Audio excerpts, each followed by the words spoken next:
Everyone who lives or travels in Victoria needs to have a bushfire survival plan. And when you go on holidays, perhaps you may consider that as well. Where are you going on holidays at Christmas time?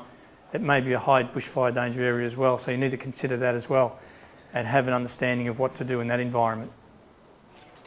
We were a fully prepared street in Kinglake. We had the Fireguard Group program strategy that bought us approximately 15 minutes window before the fire front came through.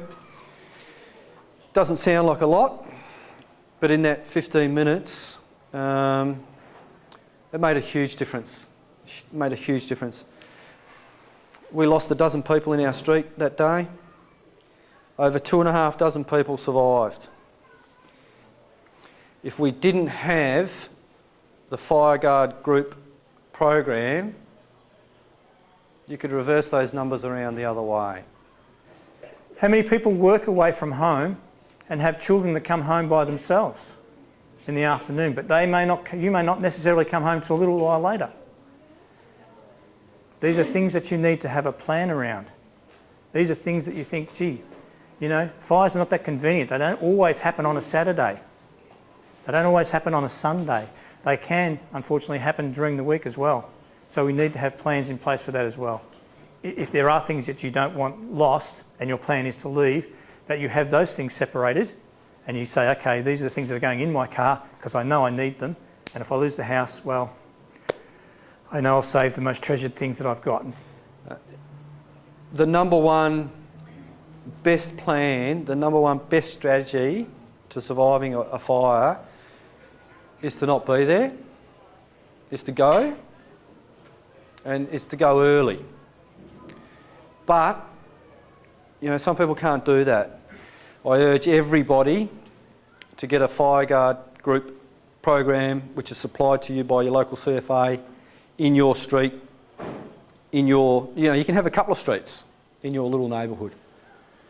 It's about people working together. It's about people helping each other. And on the 7th of February, that was the difference between a lot of people surviving and not. Leave if you can, but if you can't, you just got to be sheltered for that very short period of time. You can't be outside. Don't get caught outside. Let's talk about vegetation. We've all heard about the 30-10 rule. I think most people are saying that's a good thing. I think that we're able to clear our houses is a good thing. I think you need to also be mindful that a correctly located tree can also help in the event of ember attack as well. So it's not a everything gone scenario.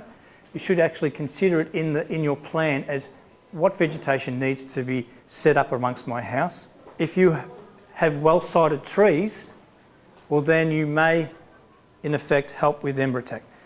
Okay, ember attack coming along, very windy day, can actually knock, we'll make it a bigger tree, it's grown over the week, knock over the embers over the top of your house. They can in effect help in some regards. So it's not just a let's knock out the trees scenario. So it's these types of things that we need to take away with us today and think about our own property. Also, all of the things that I'm going to talk about today can be further explained and further researched at the CFA website, which I strongly recommend that you do. There's a lot of information up there that I'm not going to cover today. Like I said at the beginning, I'm covering a snippet of information for you to take away and then digest and then perhaps promote to a community Fireguard group.